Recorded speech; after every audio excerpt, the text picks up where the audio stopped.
नागपूरचे निर्माते गोंडराजे भक्त बुलंदशाह यांच्या जयंतीनिमित्त महाराष्ट्र शासनाच्या आदिवासी विकास विभागांतर्गत एकात्मिक आदिवासी विकास प्रकल्प नागपूर यांच्या वतीने विशेष कार्यक्रमाचे आयोजन करण्यात आले।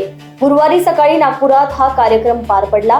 गोंडराजे भक्त बुलंदशाह यांच्या नागपूरच्या स्थापनेतील आणि विकासातील ऐतिहासिक योगदानाला अभिवादन करण्यासाठी हा उपक्रम आयोजित करण्यात आलाय। कार्यक्रमाला विविध मान्यवर उपस्थित राहून गोंडराजे भक्त बुलंदशाह यांच्या कार्याला आदरांजली अर्पण केली। भक्त बुलंदशाह उइके गोंडराजे नागपूरला ज्याने संस्थापक आहे आणि बसवलं असे आमचे भक्त बुलंदशाह राजे उइके यांच्या जयंतीच्या निमित्तानं मागच्या वर्षापासून आदिवासी विकास विभागाच्या माध्यमातून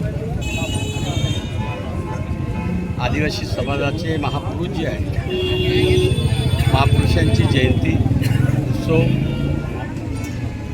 आमचा गौरवशाली इतिहास, आमची आदर्श संस्कृती, देवदैवत अस्मिता हे कायम राहिली पाहिजे, जिवंत राहिली पाहिजे आणि मुलांना आजही याची आठवण झाली पाहिजे, अविस्मरण झालं नाही पाहिजे। हाच हेतू आणि उद्देश ठेवून देशातल्या आणि महाराष्ट्रातल्या सर्व महापुरुषांची जयंती आम्ही साजरी करतो। त्याच्यातला एक भाग म्हणून नागपूर येथे आमचे गोंडराजे यांची जयंती आम्ही साजरी केली, उत्साहात साजरी केली, शासनाच्या वतीने केली आणि सर्व महाराष्ट्रातील तमाम माझ्या आदिवासी बांधवांना मनापासून शुभेच्छा देतो। 9 ऑगस्टला आदिवासी दिवस मनवला जातो। तुम्ही यावर्षी तुमच्या विभागातर्फे तो साजरा करण्यात येईल का? मागच्या वर्षी कुठेतरी आदिवासी बांधव आलेले होते आणि तुम्ही नव्हते म्हणून एक नाराजगी, आक्रोश त्यांच्यामध्ये होता।